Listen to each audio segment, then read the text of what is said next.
शहर के शोर शराबे से दूर एक शांत बस्ती में आर्यन नाम का एक युवक रहता था। आर्यन स्वभाव से बहुत सीधा और भोला था। उसका मानना था कि दुनिया वैसी ही है जैसा वह खुद है, साफ और ईमानदार। लेकिन उसकी यही सादगी उसकी सबसे बड़ी कमजोरी बन गई। उसे दफ्तर में सहकर्मियों ने ठगा, व्यापार में साझेदारों ने धोखा दिया और यहां तक कि उसके करीबी दोस्तों ने भी अपनी स्वार्थ सिद्धि के लिए उससे झूठ बोला। आर्यन हर बार टूट जाता। वह सोचता, क्या सच्चाई की इस दुनिया में कोई जगह नहीं है? लोग इतनी सफाई से झूठ कैसे बोल लेते हैं?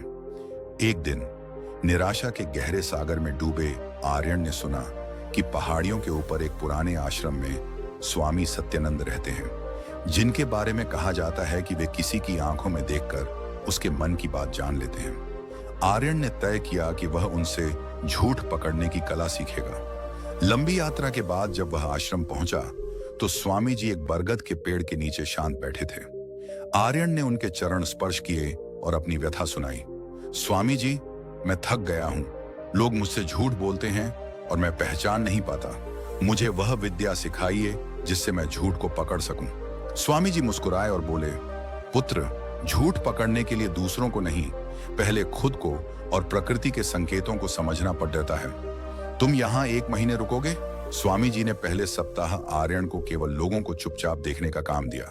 उन्होंने समझाया, जब कोई झूठ बोलता है तो उसका दिमाग और शरीर आपस में संघर्ष करते हैं। दिमाग कहानी बुन रहा होता है, लेकिन शरीर सच जानता है और वह घबराहट या अनैच्छिक गतिविधियों के रूप में बाहर आता है। स्वामी जी ने आर्यन को कुछ प्रमुख संकेत सिखाए। हरी आंखों का चुराना। यदि कोई बात करते समय अचानक नजरें चुराए या बहुत ज्यादा पलकें झपकाए। स्पर्श का विज्ञान। झूठ बोलते समय लोग अक्सर अपनी नाक को छूते हैं, गले को सहलाते हैं या कान के पीछे खुजली करते हैं। यह तनाव को कम करने की शरीर की कोशिश होती है। पैरों की दिशा। यदि कोई आपसे बात कर रहा है लेकिन उसके पैर दरवाजे की तरफ हैं, तो इसका मतलब है कि वह उस स्थिति से भागना चाहता है। दूसरे सप्ताह स्वामी जी ने उसे संवाद की कला सिखाई। झूठ बोलने वाला इंसान हमेशा एक तैयार कहानी लेकर आता है। अगर तुम उस कहानी के बीच से कोई ऐसा सवाल पूछो जिसकी उसने उम्मीद न की हो, तो वह लड़खड़ा जाएगा। उन्होंने एक उदाहरण दिया, अगर कोई कहे कि वह कल रात बीमार था, तो उससे यह मत पूछो कि क्या बीमारी थी, बल्कि यह पूछो कि उस समय मौसम कैसा था या तुम्हारे कमरे की खिड़की से क्या दिख रहा था। विवरणों में झूठ पकड़ना आसान होता है। तीसरे सप्ताह में आर्यन ने ध्वनि को पहचानना सीखा। स्वामी जी ने बताया कि जब इंसान झूठ बोलता है तो उसकी आवाज की पिच अक्सर ऊंची हो जाती है या वह बहुत तेज तेज बोलने लगता है ताकि सच बोलने का मौका ही न मिले। 1 महीने बाद आश्रम में एक चोरी हुई। एक कीमती प्राचीन ग्रंथ गायब था। आश्रम में 3 सेवक थे। स्वामी जी ने आर्यन से कहा, अब समय है तुम्हारी परीक्षा का, पता लगाओ चोर कौन है। आर्यन ने तीनों को बुलाया और अलग अलग बात की। 1, पहला सेवक, वह बहुत ज्यादा सफाई दे रहा था और बार बार कसम खा रहा था। 2, दूसरा सेवक, वह बहुत डरा हुआ था और उसकी आंखें नीचे झुकी हुई थीं।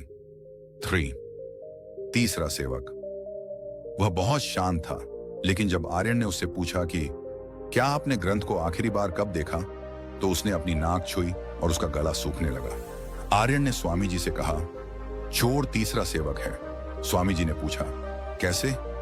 आर्यन ने जवाब दिया, वह जरूरत से ज्यादा शांत दिखने का नाटक कर रहा था, लेकिन मेरे एक साधारण सवाल पर उसके शरीर ने स्ट्रेस, तनाव के लक्षण दिखाए। तलाशी ली गई तो ग्रंथ उसी के पास मिला।